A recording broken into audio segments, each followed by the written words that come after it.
So you may have just gone through and got Excel online. You're loving it, you're having a really good time with it, but you're trying to go through and see if you can basically get Microsoft Excel developer options online. Now, the normal instructions of getting Microsoft, basically those developer options in the standalone desktop application, is by clicking on the file part in the top left corner, going through under options.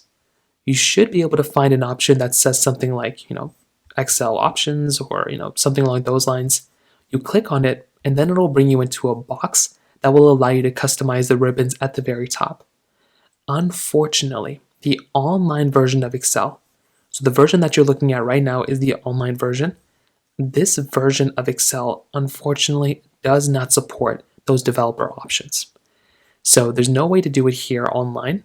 The only way you can do it is by downloading the desktop application.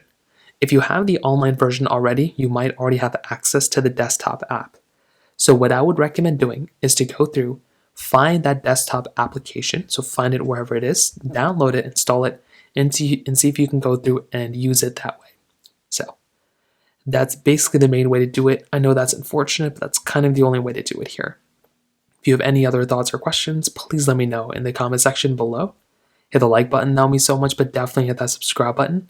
More importantly than everything else, I love every single one of you guys. Hopefully I'll catch you guys in the next video. Peace out till then.